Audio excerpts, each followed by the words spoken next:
Hello student, स्वागत है आप सभी का पॉलिटेक्निक सेकेंड सेमेस्टर के इंजीनियरिंग मैकेनिक्स सब्जेक्ट के लेक्चर नंबर फर्स्ट में। बेहतरीन तरीके से हम इस लेक्चर में सारी चीजों को पढ़ने वाले हैं। आपको रटने की भी जरूरत नहीं है, आपके दिमाग में सारी चीजें ऑटोमेटिकली फिट होती जाएंगी। बस आप लेक्चर को ध्यान से देखेंगे। आपकी भाषा में, सिंपल सरल और आसान भाषा में आपको सारी चीजें बताऊंगा, सारी चीजें समझाऊंगा। और लेक्चर को देखने के बाद से ऐसा नहीं हो सकता है कि हाँ, आपके मन में कोई डाउट्स हो, कोई संदेह हो कि अरे ये तो चीज मुझे समझ ही में नहीं आया। सिंपल सरल और आसान भाषा में हम आपकी भाषा में करिए कि सारी चीज़ों को समझने वाले हैं। तो लेक्चर को ध्यान से देखेंगे, ये आपका लेक्चर नंबर फर्स्ट है। इसके अलावा मैं आपको बता दूँ कि अगर आपको नोट्स, बुक और ई-बुक की ज़रूरत है, इसके अलावा पिछले साल के आपको बोर्ड पेपर भी देखने को मिल जाएँगे, मॉडल पेपर भी आपको देखने को मिल जाएगा। ये सारी चीज़ आपको पॉली वाला टेक्निक एप्लीकेशन पे देखने को मिल जाएँगी मिनिमम चार्जेज़ में। इसका लाभ आपको ज़रूर उठाना है। और ख़ास करके मैं आपको मॉडल पेपर लास्ट में देता हूँ और नोट्स में कई सारी चीज़ें ऐसी रहेंगी, जो कभी-कभी आपने देखा होगा फर्स्ट सेमेस्टर में भी आउट क्वेश्चन वगैरह पूछ दिए गए हैं, तो उस टाइप से भी क्वेश्चंस वगैरह कभी-कभी पूछे जाते हैं, तो वो भी सारी चीज़ें आपको वहाँ पे देखने को मिल जाएँगे नोट्स वगैरह में, ठीक है?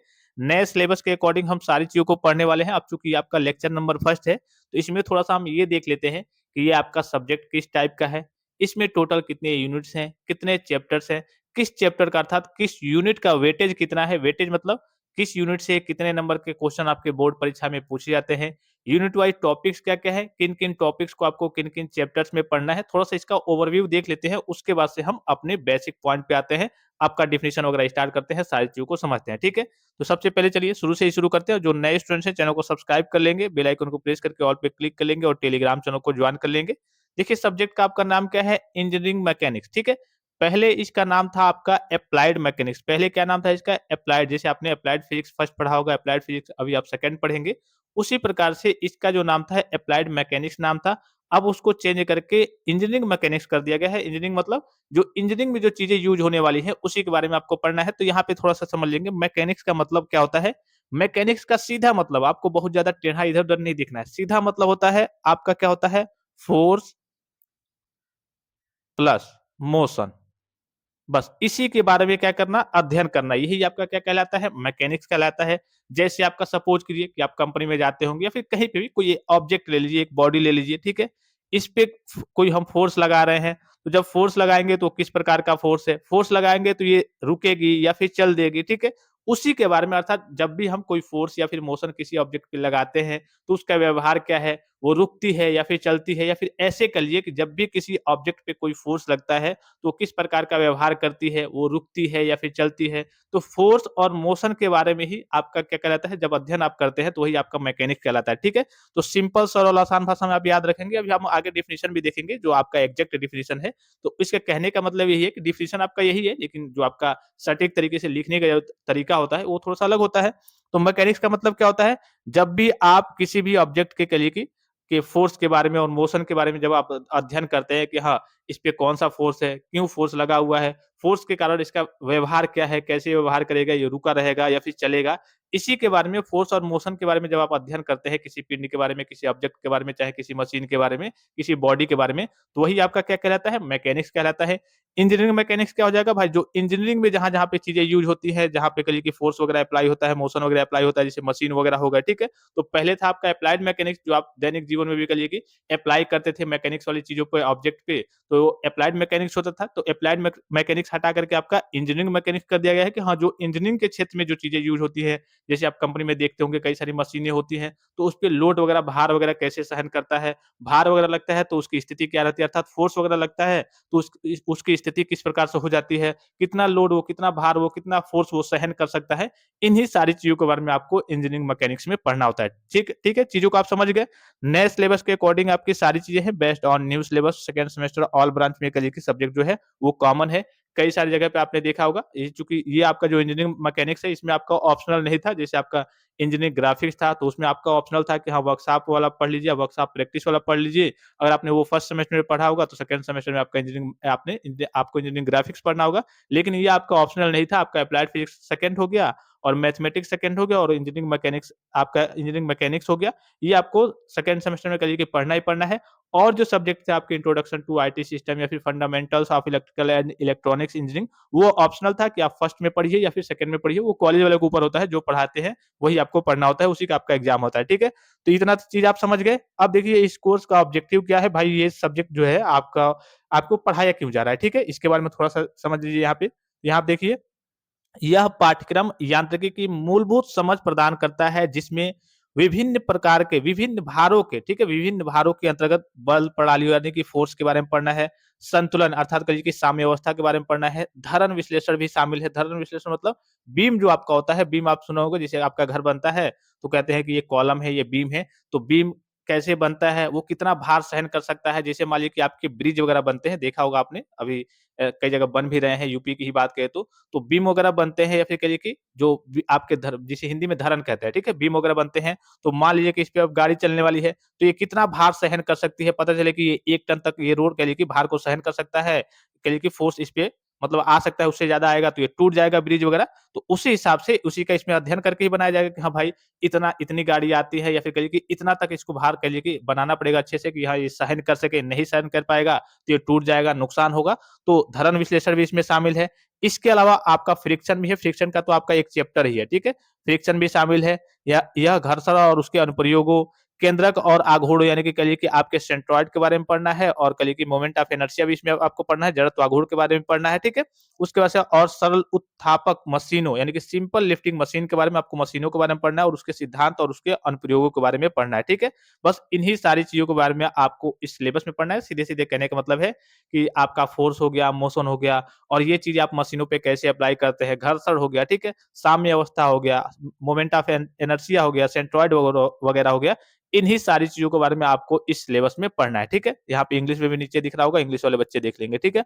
अब यूनिट देखते हैं कि आपके टोटल कितने यूनिट्स हैं इस सब्जेक्ट की बात करें तो टोटल आपके 5 यूनिट हैं। कितने यूनिट है? टोटल आपके 5 यूनिट है। यूनिट नंबर 1, 2, 3, 4 यहाँ पे आपको दिख रहा होगा। तो यूनिट नंबर 1 की बात करें तो पहला यूनिट क्या है आपका?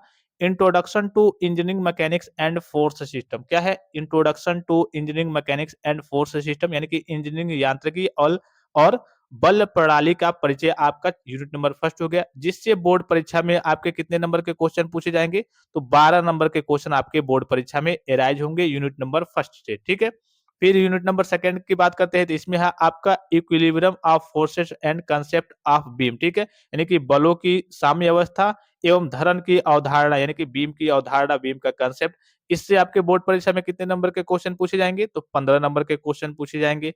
फिर तीसरे यूनिट की बात करते हैं, वो आपका देखिए क्या है? फ्रिक्शन अर्थात घर्षण है, ये आप पहले से ही पढ़ते आ रहे होंगे, ठीक है? ये आपके लिए काफ़ी ईज़ी है। इसमें क्वेश्चन एक इस यूनिट से कितने नंबर के क्वेश्चन पूछे जाएँगे? तो केवल आपके 6 नंबर के क्वेश्चन पूछे जाएँगे, चूँकि आपका आपने फिजिक्स फर्स्ट में भी पढ़ा होगा और पहले से भी आप पढ़ते आ रहे होंगे, तो काफ़ी ईज़ी सा ये टॉपिक है आपके लिए। एक तरीके से कह लीजिए कि पढ़ना ही नहीं है, बस थोड़ा-सा एडवांस लेवल की चीज़ें हैं उसमें, वही आपको देखना है। फिर देखिए उसके बाद से क्या है आपका centroid end moment of inertia, ये थोड़ा-सा आपके लिए बेहतर है और थोड़ा-सा टफ पड़ेगा, ठीक है? मतलब इसको आपको सही से पढ़ना होगा, टफ नहीं पड़ेगा, लेकिन सही से थोड़ा-सा आपको पढ़ना होगा। इससे कहिए कि बोर्ड परीक्षा में देखिए 15 नंबर के क्वेश्चन आपके एराइज़ होंगे, ठीक है? तो यूनिट नंबर आपका 4th हो गया, कहिए कि वेटेज इसका काफ़ी ज़्यादा है, और यूनिट नंबर आपका 2nd हो गया, equilibrium of forces and concept of beam, ठीक है? तो यूनिट नंबर 2nd और यूनिट नंबर 4th आपका ज़्यादा इंपॉर्टेंट है। इसके अलावा भी देखिए पहला जो यूनिट है आपका और फिर आपका लास्ट वाला यूनिट है, ये भी आपके लगभग 12-12 नंबर है, 15 के करीब ही है। देखिए लास्ट वाला क्या है आपका? सिंपल मशीन, ठीक है? ठीक सिंपल मशीन मतलब सरल जो मशीनें होती हैं, उसपे फ़ोर्स वगैरह, मोशन वगैरह उसमें कैसे-कैसे होती है, इन्हीं सारी चीज़ों के बारे में आपको अध्ययन करना है। ये आपका यूनिट नंबर 5 हो गया अर्थात सिंपल मशीन अर्थात जिसे सरल मशीनें कहते हैं। इससे आपके बोर्ड परीक्षा में 12 नंबर के क्वेश्चन एराइज़ होंगे, ठीक है? यहाँ तक कोई दिक्कत तो आपको नहीं आनी चाहिए। ये चीज़ आप समझ गए कि हाँ, टोटल यूनिट्स कितने हैं? अब यूनिट में देखिए कई-कई सारी चीज़ें हैं, लंबी-लंबी चीज़ें हैं, तो ये आपका चैप्टर में डिवाइडेड है। आप बुक वगैरह में भी देखेंगे तो इसमें आपके 10 चैप्टर बनेंगे, ठीक है? जैसे आपका इंट्रोडक्शन टू इंजीनियरिंग मैकेनिक्स ये वाला जो टॉपिक हो गया, ये आपका एक अलग चैप्टर है इंट्रोडक्शन टू इंजीनियरिंग मैकेनिक्स, और फोर्स सिस्टम आपका एक करिए कि अलग चैप्टर है, ठीक है? तब इसके टोटल हम चैप्टर्स देख लेते हैं। ये तो आप समझ गए कि हाँ, टोटल आपके जो ऑफिशियल करिए कि आपके यूनिट्स है वो 5 यूनिट्स हैं, और पाँचों यूनिट्स का आपको यहाँ पे सिलेबस दिख रहा होगा कि हाँ, फर्स्ट में आपको क्या-क्या पढ़ना है, तो फर्स्ट में वही आपका जो यूनिट नंबर फर्स्ट है, इसमें आपको बेसिक कांसेप्ट और डेफिनिशन के बारे में पढ़ना है कि मैकेनिक्स क्या है, ठीक है? फोर्स वगैरह क्या है, इन सारी चीज़ों के बारे में। लॉ ऑफ मैकेनिक्स, ठीक है? मैकेनिक्स का लॉ क्या है? जैसे आपका न्यूटन्स लॉ हो गया, ठीक है? मैकेनिक्स का न्यूटन्स लॉ हो गया, उसके बारे में क्लासिफिकेशन, इसका वर्गीकरण पढ़ना है, स्टैटिक्स एंड डायनामिक्स के लिए के बारे में पढ़ना है। फिर उसके बाद से principle of transmissibility of forces, system of force and it's classification. बस नॉर्मल इन्हीं सारी चीज़ों के बारे में पढ़ना है। Moment of force and couple, revolution of force, ortho orthogonal component of force, फिर वैगनॉन थ्योरम काफ़ी इंपॉर्टेंट रहता है ये आपका, ठीक है? फिर composition of forces, analytical method for determination of resultant for concurrent and non-concurrent and parallel co-parallel force system, फिर law of triangle parallelogram and polygon of forces, ठीक है? ये आप पहले से ही पढ़ते आ रहे होंगे, वही सारी चीज़ें हैं, थोड़ा-सा कह लीजिए कि इसमें एडवांस में चीज़ें हैं, ठीक है? यानी कि मूल अवधारणा, परिभाषा, यांत्रिकी क्या होता है और यांत्रिकी का नियम क्या है, वर्गीकरण कितना है, ठीक है? यानी कि जो आपके स्थितिकी और गतिकी है, उसके बारे में पढ़ना है। बलों की संचरशीलता, बल कह लीजिए कि बल का सिद्धांत वगैरह क्या है, बल प्रणाली क्या होती है, उसका वर्गीकरण कैसे है, बलागुण क्या है, बलयुग्म क्या है, इन्हीं सारी चीज़ों के बारे में आपको इस यूनिट नंबर फर्स्ट में पढ़ना है, ठीक है? तो अभी हम यूनिट नंबर फर्स्ट पढ़े हैं, तो यूनिट नंबर फर्स्ट के टॉपिक को मैंने आपको बता दिया। अभी हम एक-एक करके पढ़ेंगे तब फिर से समझेंगे। ये आपका यूनिट नंबर सेकंड हो गया, इसके टॉपिक्स हो गए। यूनिट नंबर थर्ड हो गया, इसके टॉपिक्स हो गए। ये आपका ऑफिशियल टॉपिक है। फोर्थ हो गया, ये आपका फिफ्थ हो गया, ठीक है? ऑफिशियली मैंने यहाँ पे मेंशन भी किया हुआ है कि जो बच्चे थोड़े से डाउट्स में रहते हैं कि नहीं ये ऑफिशियली नहीं है। ये आपका नया जो सिलेबस है, ऑफिशियली सिलेबस है। देखिए अभी मैंने आपको ऊपर बताया, मैंने वहाँ पे हिंदी में भी लिखा हुआ है, इंग्लिश में भी, ठीक है? बेसिक कांसेप्ट्स और डेफिनिशन के बारे में पढ़ना है। Law of mechanics, Newton's law, फिर क्लासिफिकेशन इसका स्टैटिक्स एंड डायनामिक्स के बारे में पढ़ना है, ठीक है? इन्हीं सारी चीज़ों में यहाँ पे मतलब मैंने ऑफिशियली भी यहाँ पे मेंशन किया हुआ है कि बच्चे जो ऑफिशियली देखना चाहते हैं, ऑफिशियली भी देख सकते हैं, ठीक है? टोटल चैप्टर्स की बात करें तो टोटल इसमें आपके 10 चैप्टर है। कितने चैप्टर है? 10 चैप्टर है। पहला चैप्टर क्या है? पहला चैप्टर है आपका यांत्रिकी के मूल तत्व यानी कि बेसिक एलिमेंट्स ऑफ मैकेनिक्स, ठीक है? पहला चैप्टर है आपका बेसिक एलिमेंट्स ऑफ मैकेनिक्स। दूसरा क्या है? दूसरा चैप्टर है आपका, ये तो पहला हो गया आपका बेसिक एलिमेंट्स ऑफ मैकेनिक्स यानी कि यांत्रिकी के मूल तत्व क्या है? दूसरा है आपका बल एवं बल निकाय यानी कि फोर्स एंड फोर्स सिस्टम, ये आपका क्या है? दूसरा सब्जेक्ट दूसरा कह लीजिए कि चैप्टर है। तीसरा क्या है आपका? बलाघूर्ण यानी कि कह लीजिए कि मोमेंट ऑफ ए फोर्स, ठीक है? तीसरा क्या है आपका? बलाघूर्ण है। फिर चौथा क्या है? चौथा है आपका बलयुग्म कपल, ठीक है? ये सभी एक तरीके से टॉपिक्स हैं, आपके कह लीजिए कि यूनिट में देखेंगे तो सभी टॉपिक्स हैं, चूँकि ये लंबे-लंबे जो टॉपिक्स होते हैं, तो वो आपके चैप्टर में डिवाइड होते हैं, ठीक है? फिर पाँचवाँ क्या है आपका? बलों की साम्य अवस्था यानी कि इक्विलिब्रियम ऑफ फोर्स, ठीक है? बल कैसे साम्य अवस्था में रहते हैं, ठीक है? उसके सिद्धांत वगैरह के बारे में पढ़ना होता है। फिर छठा है आपका बीम अर्थात धरन के बारे में पढ़ना है। धरन मतलब बीम, वही मैंने आपको बताया कि बीम मतलब क्या होता है, जैसे आपका घर वगैरह बनता है तो अपनी कॉलम और बीम के बारे में नाम सुना होगा, उसी बीम के बारे में आपको पढ़ना है, ठीक है? फिर उसके बाद से आपका एक फ्रिक्शन आपका एक चैप्टर है, ये आपका एक यूनिट ही है। फिर उसके बाद से आपका देखिए centre of gravity and centroid यानी कि आपका गुरुत्व केंद्र एवं केंद्रक है। फिर उसके बाद से 9वाँ चैप्टर है आपका जड़त्वाघूर्ण यानी कि मोमेंट ऑफ इनर्शिया है और 10वाँ है आपका जो सिंपल मशीनों के बारे में आपने देखा था, तो सरल उत्थापक मशीन यानी कि सिंपल लिफ्टिंग मशीन। ये आपके टोटल क्या है? 10 चैप्टर है। यूनिट आपने ऊपर देख ही लिया कि हाँ, टोटल आपके 5 यूनिट थे और टोटल आपके 10 चैप्टर में ये कह लीजिए कि आपका जो सब्जेक्ट है वो डिवाइड है। अब चलिए आगे चलते हैं, आपके चैप्टर नंबर फर्स्ट को हम क्या करते हैं? स्टार्ट करते हैं। चैप्टर नंबर फर्स्ट में सबसे पहले हम देखेंगे मैकेनिक्स का मतलब क्या होता है? मैकेनिक्स होता क्या है? ठीक है? तो यांत्रिकी देखिए क्या है? यहाँ पे सिंपल डेफिनिशन देखिए, यांत्रिकी विज्ञान की वह शाखा है जो यह बताती है कि कोई चीज़ क्यों और कैसे, कोई ऑब्जेक्ट हो गया, कोई चीज़ हो गया, कोई पिंड हो गया, कोई बॉडी हो गया, ठीक है? क्यों और कैसे स्थिर रहती है, क्यों और कैसे स्थिर रहती है, जैसे मेज़ पर रखी किताब, क्यों चलती है, जैसे फेंकी हुई गेंद अर्थात कहिए कि क्यों गति करती है, क्यों कहिए कि ऊपर-नीचे जाना या फिर कहिए कि आगे-पीछे जाना, क्यों वो गति करती है, मोशन करती है। तो बेसिकली यांत्रिकी का मतलब क्या होता है? यांत्रिकी विज्ञान की वह शाखा है जो यह बताती है कि कोई चीज़ क्यों और कैसे स्थिर रहती है, जैसे मेज़ पर रखी किताब क्यों स्थिर है और कैसे स्थिर है। और उसके बाद से क्यों चलती है, तो क्यों चलती है और कैसे जलती है, जैसे फेंकी हुई गेंद हो गया, तो आप गेंद को फेंकते हैं, ऊपर जाता है, फिर नीचे आता है, फिर ज़मीन से टकरा करके फिर क्यों ऊपर जाता है, फिर क्यों नीचे आता है। तो क्यों कहिए कि ऊपर जाता है अर्थात क्यों चलता है और क्यों रुकता है और कैसे चलता है और कैसे रुकता है, इसी चीज़ के बारे में जब आप अध्ययन करते हैं, तो वही आपका क्या कहलाता है, मैकेनिक्स कहलाता है। जैसे यहाँ पे आपको एग्ज़ाम्पल में दिख रहा होगा, जैसे मेज़ पर रखी किताब या फिर जैसे फेंकी हुई आपकी गेंद हो गई। ये आपके क्या हो गए एग्जाम्पल हो गए, ठीक है? फिर देखिए और सरल-सरल थोड़ा-सा डेफिनिशन देख लीजिए, यहाँ पे आपको दिख रहा होगा, यांत्रिकी भौतिकी की वह शाखा है जिसमें पदार्थों की गति और उन पर लगने वाले बलों का अध्ययन किया जाता है। सिंपल है, काफ़ी ईज़ी है। यांत्रिकी क्या है, मैकेनिक्स क्या है, विज्ञान की भी शाखा कह सकते हैं, तो विज्ञान के अंतर्गत ही आपका भौतिक आता है अर्थात फिजिक्स आता है, तो भौतिकी की भी शाखा कह सकते हैं, तो भौतिकी ही आपका बेटर रहेगा। हालाँकि विज्ञान भी आप लिख सकते हैं कि हाँ, विज्ञान की यह शाखा है या फिर आप भौतिकी भी डायरेक्ट लिख सकते हैं क्योंकि विज्ञान के अंतर्गत ही आपका भौतिकी आता है, ठीक है? तो यांत्रिकी क्या है, मैकेनिक्स क्या है? भौतिकी की वह शाखा है जिसमें पदार्थों अर्थात पिंडों या फिर ऑब्जेक्टों की गति और उन पर लगने वाले बलों का अध्ययन किया जाता है। सिंपल है कि नहीं? काफ़ी ईज़ी है, काफ़ी सिंपल है। फिर उसके बाद से देखिए एक और है आपका इंजीनियरिंग मैकेनिक्स हमें जो सब्जेक्ट आप पढ़ रहे हैं, वो उसका क्या नाम है? मैकेनिक्स। तो आप समझ गए कि हाँ, फ़ोर्स और मोशन के बारे में किसी बॉडी के फ़ोर्स और मोशन के बारे में अध्ययन किया जाता है। इंजीनियरिंग मैकेनिक्स क्या है? तो इंजीनियरिंग मैकेनिक्स भौतिकी की वह शाखा है जो इंजीनियरिंग संरचनाओं और मशीनों पर लगने वाले बलों और उनके प्रभावों का अध्ययन करती है। मतलब जो इंजीनियरिंग में चीज़ें यूज़ होती हैं, जैसे मान लीजिए कि आप इंजीनियर हैं, सिविल इंजीनियरिंग है, ठीक है? सिविल से हैं आप, ठीक है? तो आगे चल के आप हो सकता है घर बनाएँगे, ठीक है? लंबे-लंबे कहिए कि अगर आपको अच्छी-खासी नौकरी मिल गई तो आप सरकारी जो कहिए कि आपके ये ब्रिज वगैरह होते हैं इनको बनाएँगे, तो वहाँ पे बीम और कॉलम की ज़रूरत पड़ेगी, तो बीम वगैरह के कांसेप्ट के बारे में पढ़ेंगे भाई आप कैसे बीम बनाएँगे, उस पे कितना लोड रहना चाहिए, कितना लोड वो सहन कर सकता है, कैसे बनाएँ कि वो टूटे ना। तो इन्हीं सारी चीज़ें तो इंजीनियरिंग क्षेत्र में जो चीज़ें यूज़ होती हैं, तो विशेष करके हमें इंजीनियरिंग मैकेनिक्स में उन्हीं सारी चीज़ों के बारे में पढ़ना है। अब जो इंजीनियरिंग से बाहर की चीज़ें हैं, तो उसको पढ़ के कोई फ़ायदा नहीं है। तो इंजीनियरिंग मैकेनिक्स का क्या मतलब है? इंजीनियरिंग मैकेनिक्स भौतिकी की वह शाखा है जो इंजीनियरिंग संरचनाओं और मशीनों पर लगने वाले बलों और उनके प्रभावों का अध्ययन करती है या फिर कहिए कि कराती है, ठीक है? तो समझ गए जैसे संरचनाओं में क्या होगा, कोई भी आपका जैसे मान लीजिए कि कोई मशीन ही हो गया, तो किस प्रकार से डिज़ाइन होगा, कैसे वो गति करेगा, कितना वो फ़ोर्स सहन कर सकता है, तो उसका डिज़ाइन हो गया, उसका स्ट्रक्चर हो गया, इसमें भी मैकेनिक्स का काफ़ी ज़्यादा योगदान होता है, ठीक है? इस प्रकार से इसके अलावा आप कोई भी कहिए कि चीज़ बनाते हैं, कोई बिल्डिंग बनाते हैं, कोई इमारत बनाते हैं, कोई ब्रिज बनाते हैं, तो उसमें भी मैकेनिक्स का काफ़ी ज़्यादा कहिए कि उपयोग होता है। बिना मैकेनिक्स के कहिए कि आपका कोई काम ही नहीं हो पाएगा। उसमें आप ज भाई ज़ाहिर-सी बात है कि आप कोई ब्रिज बना रहे हैं, उसको आप बि ऐसे ही बना दिए, नॉर्मली आप उठे और उसको बना दिया। उसको आपने देखा नहीं कि हाँ, इस पे कितना फ़ोर्स आएगा, कितना फ़ोर्स ये सहन कर सकता है, ठीक है? इस पे कितने गति के साथ चीज़ें चल सकती हैं। जब ये सारी चीज़ें आप देखेंगे नहीं, तो भाई काम खराब हो जाएगा, वो आगे चल के आपका टूट हो जाएगा, एक तरीके से टूट जाएगा, पूरा खराब हो जाएगा। तो इन सारी चीज़ों के बारे में अध्ययन करके ही आपको काम करना होता है, अर्थात कहने का मतलब है कि इंजीनियरिंग के क्षेत्र में मैकेनिक्स का काफ़ी ज़्यादा योगदान है, ठीक है? तो ये चीज़ आप समझ गए कि हाँ, मैकेनिक्स क्या होता है? सिंपल चीज़ों में सरल भाषा में आप समझ गए कि विज्ञान अर्थात कहिए कि यांत्रिकी, भौतिकी की वह शाखा है या फिर कहिए कि विज्ञान की वह शाखा है, जिसमें पदार्थों की गति और उन पर लगने वाले बलों का कहिए कि अध्ययन किया जाता है, अर्थात ऑब्जेक्ट के कोई भी पिंड हो गया या फिर कोई भी ऑब्जेक्ट हो गया, उस पे फ़ोर्स और मोशन के बारे में, उसके फ़ोर्स और मोशन के बारे में कि हाँ, किस प्रकार का फ़ोर्स इस पे लग रहा है, क्यों लग रहा है, उसके फ़ोर्स और मोशन के बारे में जब हम अध्ययन करते हैं, वही आपका क्या कहलाता है? मैकेनिक्स कहलाता है, ठीक है?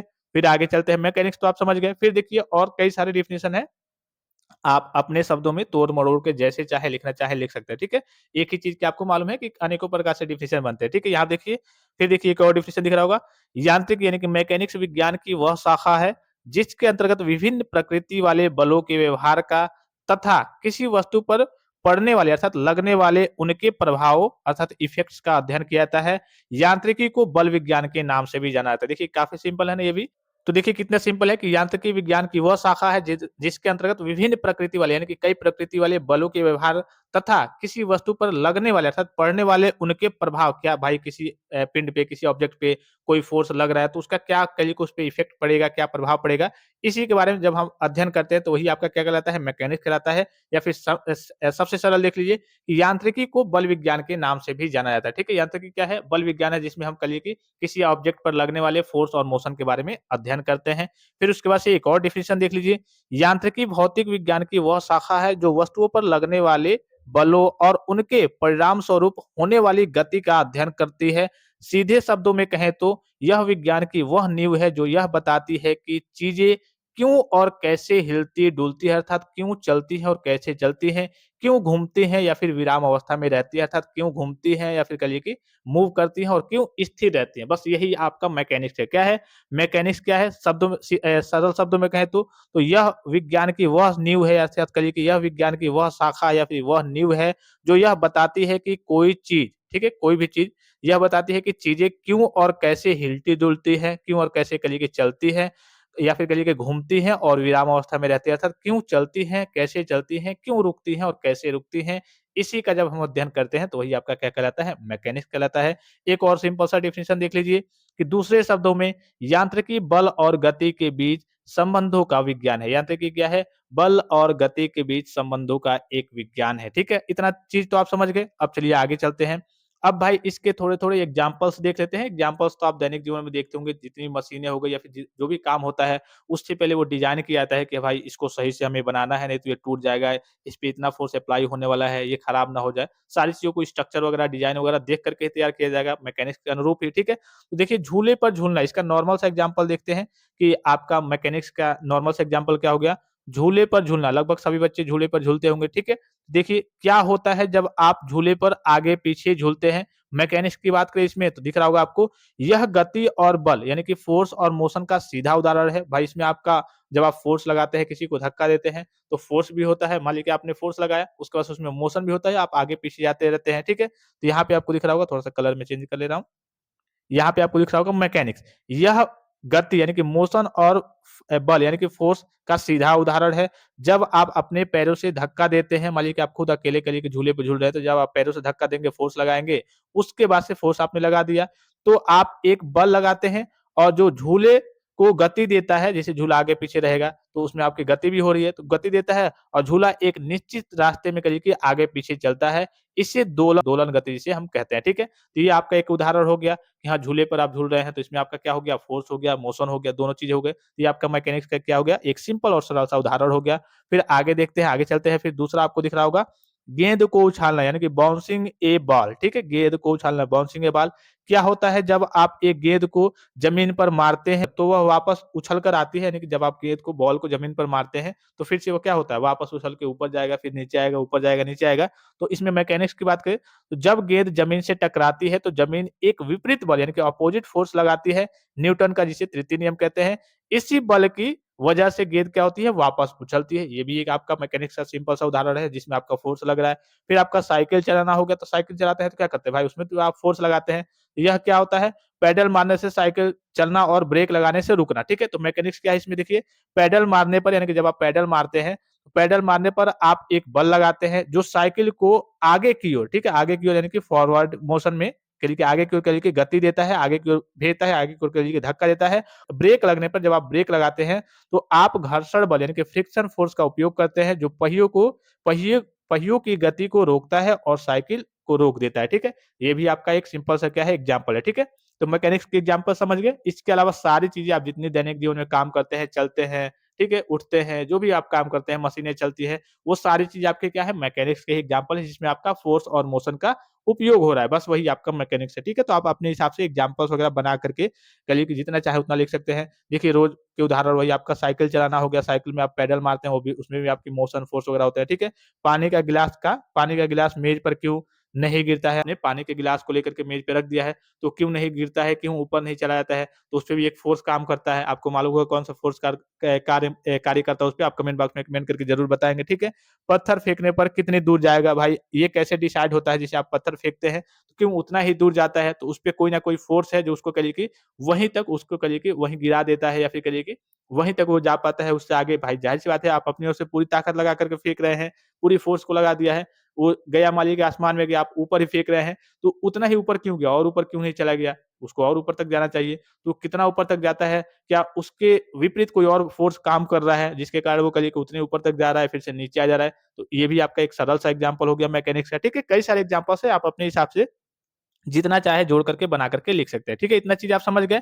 अब इम्पोर्टेंस क्या है भाई, मैकेनिक्स तो आप समझ गए, ठीक है? मैकेनिक्स का एग्ज़ाम्पल समझ गए कि हाँ, कोई भी काम कर रहे हैं हम जिसमें फ़ोर्स और मोशन का उपयोग हो रहा है, वो आपका मैकेनिक्स है। एग्ज़ाम्पल में आप जो भी लिखना चाहें लिख सकते हैं। अब इसका महत्व क्या है, इसका इम्पोर्टेंस क्या है, ठीक है? तो रोज़मर्रा की ज़िंदगी में देखेंगे, इसके लिए भी ज़रूरी है, जैसे चलना-फिरना, ये सारी चीज़ें आपका इसमें मैकेनिक्स का करिए कि काफ़ी ज़्यादा योगदान रहता है, ठीक है? जैसे चलना-फिरना, हम कैसे चलते हैं, कैसे गिरते हैं, ये आपका एग्ज़ाम्पल हो गया, ये इसका इम्पोर्टेंस हो गया। भाई रोज़मर्रा की ज़िंदगी में इसका महत्व है कि नहीं? आप चलते हैं तो क्यों गिरते हैं, कैसे गिरते हैं? फिर सुरक्षा के लिए महत्वपूर्ण, सुरक्षा के लिए कैसे महत्वपूर्ण है? जैसे मजबूत इमारतें, पुल और घर कैसे बनाएँ कि गिरे नहीं? सुरक्षा वाहन वैसे दुर्घटना में कार कैसे बचाएगी, ठीक है? फिर उसके बाद से सही उपकरण, सीढ़ी हो गया, लिफ्ट हो गया, सही तरीके से कैसे बनाएँ कि हाँ, वो गिरे ना, टूटे ना, सही तरीके से चले। तो इसमें भी इसमें भी कहिए कि यांत्रिकी का काफ़ी ज़्यादा महत्व है। बिना यांत्रिकी के आप कहिए कि वहाँ पे चीज़ों को बना ही नहीं पाएँगे। बना लेंगे तो जल्दी से कहिए कि खराब हो जाएगा, टूट जाएगा या फिर कहिए कि लोड को सहन नहीं कर पाएगा, तुरंत टूट जाएगा। फिर उसके बाद से देखिए नई चीज़ें बनाने में मदद, ठीक है? डिज़ाइन करने में, नई चीज़ों को बनाने में जैसे आपका कंप्यूटर हो गया, रोबोट वगैरह हो गया, ठीक है? इसको बनाने में कि भाई हाँ, ये कितना भार उठाएगा, कितना लोड ये सहन कर सकता है। तो इसमें भी मैकेनिक्स का काफ़ी ज़्यादा महत्व है, जैसे नई मशीनों, कार, कंप्यूटर, रोबोट बनाने में। मेडिकल उपकरण की बात करें तो अस्पताल की मशीनें डिज़ाइन करना, तैयार करना, इसमें मैकेनिक्स का उपयोग है। जितनी मशीनें हो गई, सब में मैकेनिक्स का उपयोग होता ही होता है, ठीक है? मशीनें हो गई या फिर जो भी आपका बॉडी हो गया, सब में मैकेनिक्स का उपयोग होता है, ठीक है? फिर देखिए खिलौने हो गए, जैसे बच्चों के खिलौने, सुरक्षित सामान बनाना, इसमें भी आपका मैकेनिक्स का काफ़ी ज़्यादा महत्व है। प्रकृति को समझना कैसे? जैसे मौसम में हो गया, हवा और बारिश कैसे काम करते हैं, इसके बारे में समझना। जानवर, पक्षी कैसे उड़ते हैं, मछली कैसे तैरती है, ये भी आपका मैकेनिक्स का ही महत्व है। ग्रह, चाँद और तारे कैसे चलते हैं, इसमें भी आपका मैकेनिक्स का उपयोग है भाई, उसमें भी फ़ोर्स और मोशन की ही बात हो रही है। फिर देखिए खेलों और सुधार, ठीक है? खेल में और सुधार में बेहतर प्रदर्शन, क्रिकेट, फुटबॉल में बेहतर खेलना कैसे खेलेंगे? जैसे आपने स्विंग का नाम सुना होगा कि हाँ, बॉल ये इतनी गति से जा रही है, ऐसे स्विंग करके जा रही है, 145 किलोमीटर की रफ्तार से आ रही है। तो इसके बारे में इसका भी इसमें महत्व है भाई, हर चीज़ों को समझ जाएँगे कि हाँ, इस रफ्तार से आएगी तो ऐसे हमें करिए कि मारना है, ऐसे करना है, इतनी स्पीड से जाएगी, ऐसे स्विंग हो रही है, ठीक है? तो उसमें आपका सुधार होगा, तो इसमें भी काफ़ी ज़्यादा इसका इम्पोर्टेंस है, महत्व है, ठीक है? फिर देखिए सही उपकरण जैसे बैट, बॉल, जूते का सही डिज़ाइन करना, इसमें भी महत्व है। चोटों से बचाव, सही तकनीक से खेलना, इसमें भी महत्व है। फिर देखिए सबसे बड़ा फ़ायदा क्या है, यहाँ पे देख लीजिए एक सबसे बड़ा फ़ायदा जिसमें आप सारी चीज़ों को लिख सकते हैं। यही सारी चीज़ें आप चाहें तो जितने भी टॉपिक्स हैं, कई टॉपिक्स आप बना कर के अपने हिसाब से लिख सकते हैं। सबसे बड़ा फ़ायदा क्या है? देखिए सबसे बड़ा फ़ायदा मैकेनिक्स हमें सिखाता है कि चीज़ों को कैसे बनाएँ जो क्या सिखाता है मैकेनिक्स? सबसे ज़्यादा महत्व क्या है इसका? सबसे इसमें सारी चीज़ें लगभग जितनी चीज़ें आपने ऊपर पढ़ी, ये सारी चीज़ें आ जाएँगी कि मैकेनिक्स का सबसे बड़ा फ़ायदा क्या है? तो मैकेनिक्स हमें यह सिखाता है, क्या सिखाता है? मैकेनिक्स हमें सिखाता है कि चीज़ों को कैसे बनाएँ जो ध्यान रखेंगे टूटे नहीं, कैसे बनाएँ जो टूटे नहीं, जैसे आप कोई ब्रिज बना रहे हैं, कोई मान लीजिए कि मशीन ही बना रहे हैं कि वो टूटे नहीं और सुरक्षित रहे, दूसरा दिख रहा होगा। पहला तो है कि टूटे नहीं, दूसरा है आपका सुरक्षित रहे, तीसरा है आपका आसानी से काम करे। भाई ज़ाहिर-सी बात है, काम करने के लिए किसी चीज़ को आप बना रहे हैं, वो काम ही नहीं करेगा तब तो वो बेकार है। आसानी से काम करे और लंबे समय तक चले, ठीक है? तो सबसे बड़ा इसका महत्व क्या है, सबसे बड़ा इसका फ़ायदा क्या है मैकेनिक्स का, कि मैकेनिक्स हमें सिखाता है कि चीज़ों को कैसे बनाएँ जो टूटे नहीं। भाई ज़ाहिर-सी बात है कि हाँ, टूट जाएगा तो मामला खराब हो जाएगा, तो टूटे नहीं, सुरक्षित रहे, आसानी से काम करे और लंबे समय तक काम करे। तो ये सबसे बड़ा एक तरीके से महत्व है। अब इसमें आप किसी भी बॉडी को ले लीजिए, किसी भी पिंड को ले लीजिए, किसी भी क्षेत्र में ले लीजिए।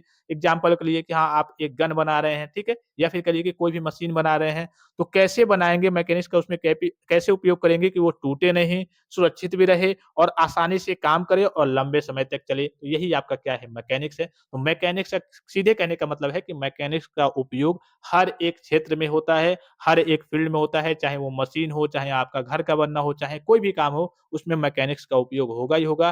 कहिए कि आपका मैकेनिक्स उसमें अप्लाई होगा ही होगा, ठीक है? तो ये चीज़ आप समझ गए। अब लिख लेंगे अगर आपसे पूछा जाए कि हाँ, इम्पोर्टेंस ऑफ मैकेनिक्स यानी कि यांत्रिकी का महत्व क्या है? कहाँ-कहाँ पे इसका उपयोग होता है? इसकी उपयोगिता क्या है? चीज़ों को आप लिख लेंगे कि नहीं? काफ़ी सिंपल है, काफ़ी सरल है, काफ़ी आसान है, ठीक है? अब लेक्चर चूँकि थोड़ा-सा लंबा हो गया है, लेक्चर को यहीं पे समाप्त करते हैं और नेक्स्ट लेक्चर में हम सिंपल, सरल और आसान तरीके से आगे के टॉपिक्स को पढ़ेंगे। तो फिलहाल इस लेक्चर में इतना ही, इजाज़त दीजिए। धन्यवाद। Thanks for watching. मिलते हैं नेक्स्ट लेक्चर में।